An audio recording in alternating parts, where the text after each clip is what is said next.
बहुत पुरानी बात है। एक जंगल में एक बहुत बड़े पेड़ के तने में एक खोल था। उस खोल में कपिंजल नाम का एक तीतर रहा करता था।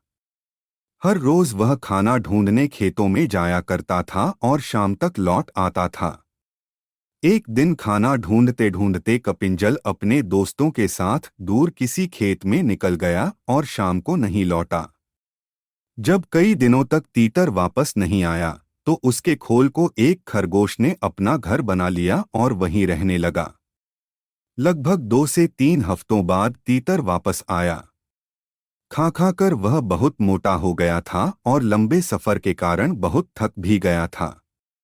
लौटकर उसने देखा कि उसके घर में खरगोश रह रहा है। यह देखकर उसे बहुत गुस्सा आ गया और उसने झल्लाकर खरगोश से कहा, "ये मेरा घर है, निकलो यहाँ से।" तीतर को इस तरह चिल्लाते हुए देख खरगोश को भी गुस्सा आ गया और उसने कहा, "कैसा घर? कौन सा घर? जंगल का नियम है कि जो जहाँ रह रहा है वही उसका घर है। तुम यहाँ रहते थे, लेकिन अब यहाँ मैं रहता हूँ और इसलिए यह मेरा घर है।" इस तरह दोनों के बीच बहस शुरू हो गई।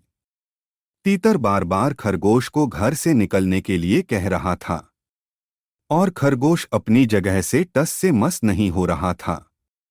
तब तीतर ने कहा कि इस बात का फैसला हम किसी तीसरे को करने देते हैं। उन दोनों की इस लड़ाई को दूर से एक बिल्ली देख रही थी। उसने सोचा कि अगर फैसले के लिए ये दोनों मेरे पास आ जाएं, तो मुझे इन्हें खाने का एक अच्छा अवसर मिल जाएगा। यह सोचकर वह पेड़ के नीचे ध्यान मुद्रा में बैठ गई और जोर जोर से ज्ञान की बातें करने लगी।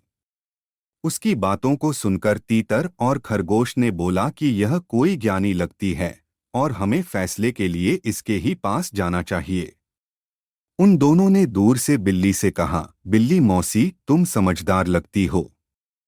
हमारी मदद करो और जो भी दोषी होगा उसे तुम खा लेना।" उनकी बात सुनकर बिल्ली ने कहा, "अब मैंने हिंसा का रास्ता छोड़ दिया है, लेकिन मैं तुम्हारी मदद जरूर करूंगी।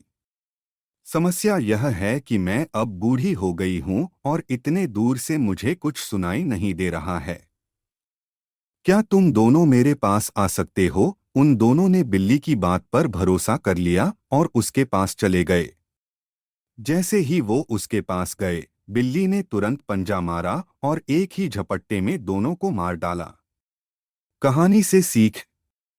इस कहानी से हमें यह सीख मिलती है कि हमें झगड़ा नहीं करना चाहिए और अगर झगड़ा हो भी जाए तो किसी तीसरे को बीच में आने नहीं देना चाहिए।